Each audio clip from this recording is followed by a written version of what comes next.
Welcome to the series of videos on surface productivity tools for AutoCAD Civil 3D.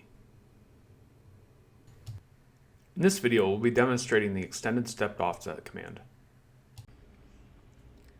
Civil 3D has a way to do stepped offset for feature lines, and you can access that command by clicking on the feature line, going to the contextual ribbon, and then selecting the stepped offset feature command.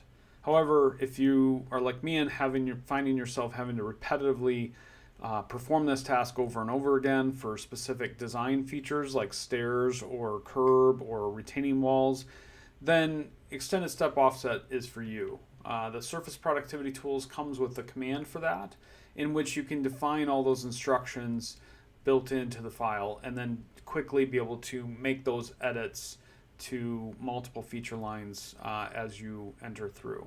And so if you go to settings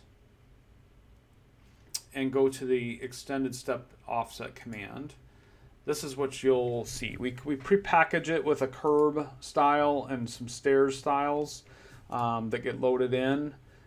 You can remove these or rename them if you want, but essentially this gives you kind of some instruction into how this command works. So down here you have the ability to add rows or remove selected rows, and you're giving it instructions as to each item in the columns. And so from here what we're looking at is for curb, the first line here is we have the option for the source feature line, and that's selected or previous. So selected being the line that you had selected on screen, previous being the previous one that it created as it went through its instruction process. And so I've got selected chosen here, and then I'm choosing the offset distance as 0.01 with my elevation control. You've got different options in here of how you want to control that elevation. I'm using elevation difference in this case of 0.5 to get to the top of the curb. And then the remaining columns are just what styles, sites, and layers you want this new feature line that it creates to go on. And so it's going to use the selected feature line, and each row item is going to be a new feature line.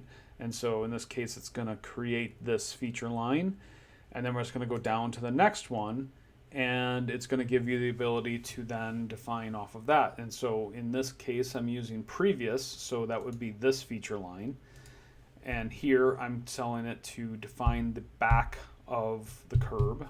This is the face of the curb, if you will, at a raised elevation, because my curb represents the gutter. And so we've offset it 0.01 to represent the face, and then an elevation of 0.5. This one's going to go 0.49 to get to the back of the curb. The elevation difference in this case is going to be 0 based off of that one. And then we want to offset towards the pavement to represent the edge of the curb apron.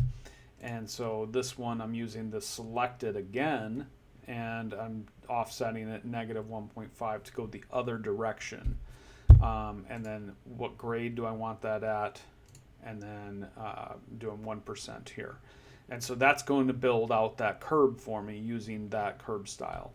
So that's one example. For stairs, here's one that's got a number of steps within the stairs.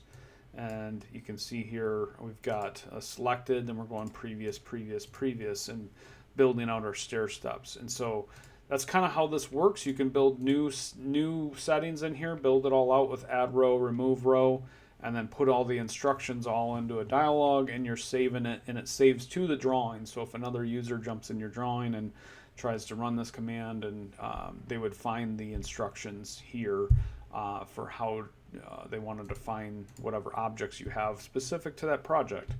And so we'll click apply here. And so now when I run the command, I would run extended stepped offset, and then I would pick the feature line. I could pick multiple in this case if I wanted.